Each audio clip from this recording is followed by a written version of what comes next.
Tomodachi Game Chapter 28. The next game starts, but it's already rigged.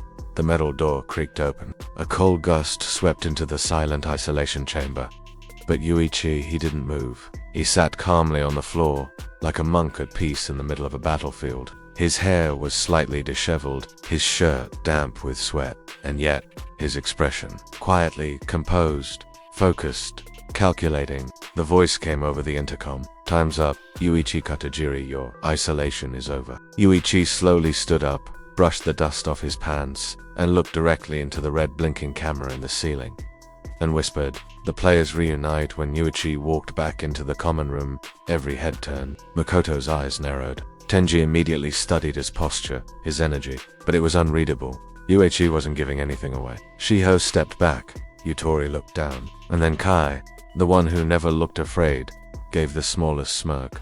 But there was a flicker, a micro-expression. Like maybe, just maybe, even he wasn't sure what version of Yuuichi had come back. The group wasn't the same, not anymore. The auction had changed everything. And isolation had changed Yuuichi more than anyone could see yet. A new stage revealed. The voice of Manabu rang out once more. Cheerful, theatrical, terrifying. You've made it to the next stage of the Tomodachi game. Please turn your attention to the screen for the rules of the friendship murder vote. A massive screen flickered on overhead, casting the room in blue-white light. Congratulations, contestant. The room fell silent. Shiho whispered. Murder vote. The screen displayed the new structure. Every player must vote anonymously for one person they believe is the least trustworthy. The person with the most votes will receive a punishment. The punishment will remain unknown until the vote concludes. You cannot abstain. You cannot discuss your vote. Makoto backed up a step. Tenji's jaw tightened. And he just let out the faintest breath of laughter. So, now we're playing Russian roulette. With trust. The first vote approaches. Everyone was sent to their own private rooms. Each tablet displayed the timer, 0:59, 0:57, and just one line of text. Who do you trust the least? In his booth, Makoto stared at the names. He rubbed his temples, muttering to himself. It should be Yui. Right, but what if that's too obvious? In hers, Yutori sat frozen. Her fingers trembled. I don't want to hurt anyone, Tenji. He didn't hesitate. He clicked fast. You're too dangerous, Yui. Shiho sat with her head in her hands. Everyone's turning on each other, and he didn't even blink. He tapped a name, smiled, and waited. They grabbed Makoto by both arms and dragged him down the hallway, kicking and screaming. The results revealed. The screen returned to life as all players gathered once again in the hall. The results flashed in cold, simple font. Most voted. Makoto Shibe, -3 votes. Punishment. Locked room. Interrogation. Makoto paled. What does that mean? Before anyone could speak, 2 masked guards emerged from the side door. I didn't do anything. I didn't do anything. The door slammed shut. Everyone stood frozen. Tenji muttered, 3 votes. That means, Kai interrupted.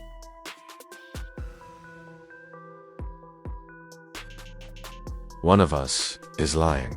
And the silence that followed felt like a noose tightening around every neck in the room. Inside the interrogation room, Makoto sat strapped to a chair. The walls were pitch black. A spotlight beamed down on him, and a screen lit up in front of his face. A single question appeared. Did you lie about your father's crime? Makoto's eyes widened. What the hell? That has nothing to do with this game.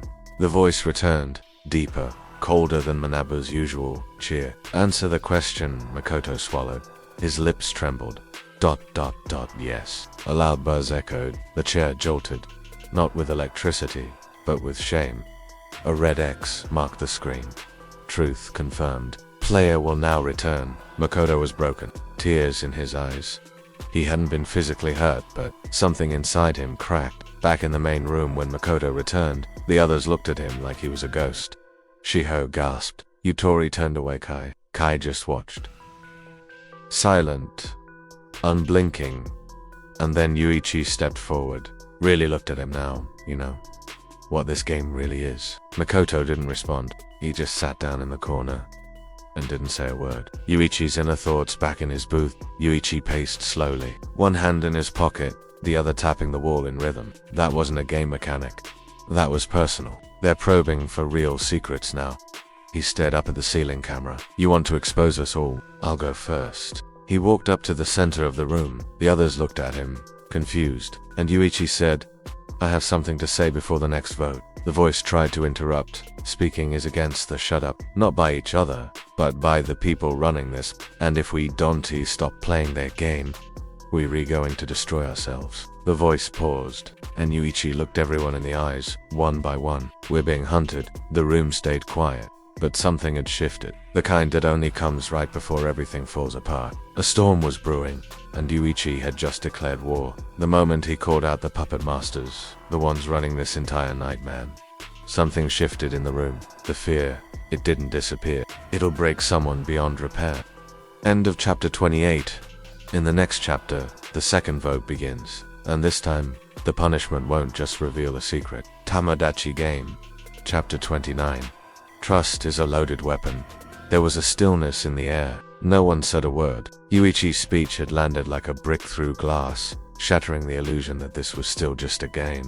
It evolved. Now it had a shape, a direction, and a target. But the question that hung over all of them was simple.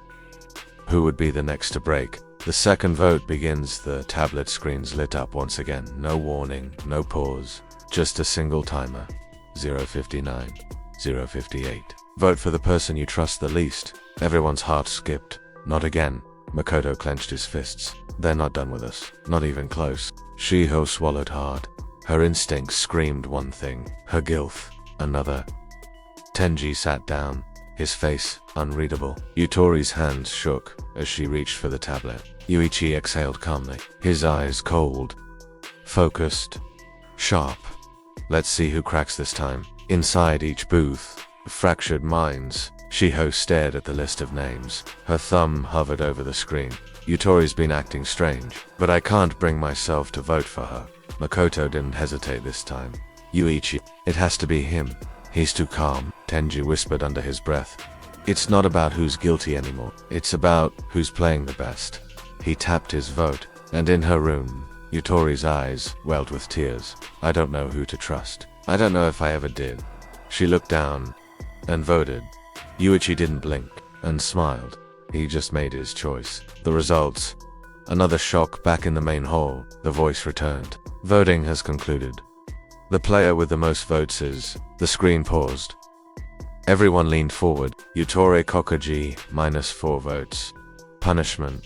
Psychological exposure sequence. Yutori froze. No. Please. Not me. But the guards were already there. They didn't have to drag her like Makoto. She went quietly, shaking, head low, silent tears rolling down her cheeks. And the others, they just watched. No one spoke up, no one moved. Except Yui. He took a slow step forward, then stopped. His voice was quiet, but clear. Don't run from it. Yutori, survive it, and come back stronger. She turned slightly, gave the faintest nod, and disappeared through the door. Inside the punishment room, the lights were bright. Too bright. A monitor hovered above, cold and clinical. A robotic voice echoed overhead. Subject, Yuuichi Katagiri, initiating memory projection. She gasped as the room darkened. Suddenly, she wasn't in the chair anymore. She was back in time. Back in that alley. Back in that shadowed corner of her childhood. Voices filled the room. Her voice, begging for help. Stop, please. Don't touch me. Her hands flew to her ears. No, please stop. Event timestamp. Age 14. The bullying, the exploitation, the betrayal of adults who were supposed to protect her. The robotic voice was merciless, displaying suppressed trauma log. On the screen, the group watched her secret play out. It wasn't just punishment, but guilt. It was public execution of the soul. Watching the feed group reaction back in the main room, the others watched in silence as Yutori's past was exposed. Shiho covered her mouth. No. Makoto shook his head. They're monsters. Tenji looked away. Not out of shame. He had suspected Yutori was hiding something.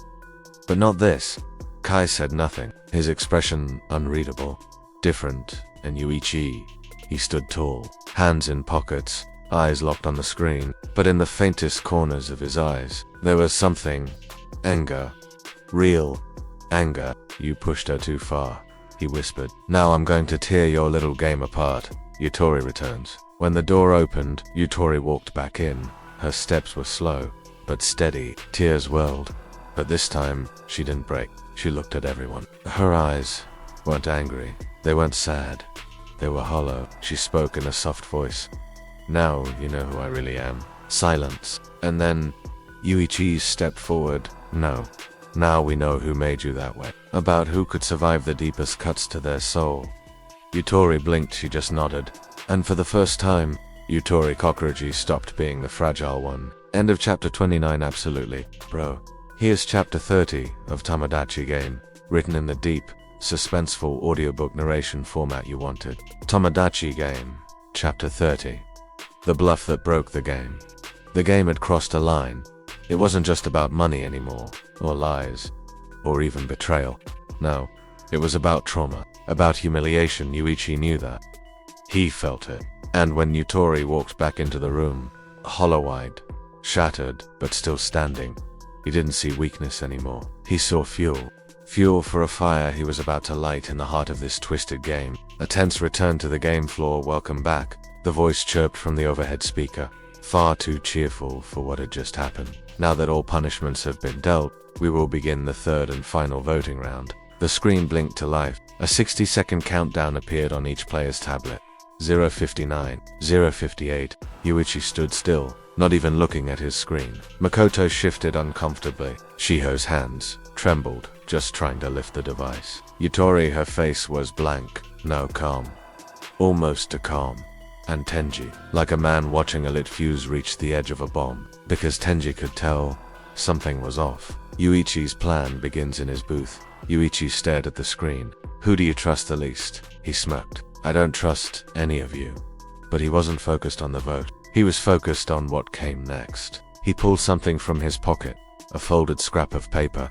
He unfolded it and read it one last time. It was the blank note he had been slipped during isolation, and no instructions, just one word, bluff. And now he was ready to use it. Voting results. Twist in coming back in the room. The players gathered to hear the result. The screen read, most voted, Yuichi Katagiri, -3 votes. Punishment. Live confession broadcast. The air went cold. Tenji frowned. They wouldn't. The voice continued. Yuichi Katagiri, your deepest, darkest confession will now be broadcast to the school and your registered family contacts. Shiho gasped. They're not just exposing him. They're ruining his entire life. Yuichi didn't flinch. Instead, he smiled and stepped forward. The confession begins. But it's not what they expected. The camera turned on. A red light blinked. Yuichi looked into it, like he was addressing the world. His voice was calm, steady, with just enough emotion to sound believable. Yes, I have something to confess. Everyone leaned in. 3 years ago I betrayed someone who trusted me with their life. I let them take the fall for something I did. Tenji's jaw dropped. Shiho covered her mouth. Makoto's eyes widened. Yutori just stared. Their name was Shib Makoto, and I never told anyone until now. Makoto shouted. WHAT. He's lying. That never happened. He took the blame for a crime I committed. Makoto turned red. But Yuichi kept going. I did it because I was desperate, because I had no one, and because I wanted to see if someone like him would actually forgive me. The buzzer sounded. Confession logged. Transmission sent. And just like that, it was over. But the damage had only just begun. You made that up. You made all of that up. The aftermath. Chaos ignites. Makoto was livid. Yuichi turned toward him slowly. Makoto looked around. No one came to his defense. Not Shiho, not even Tenji.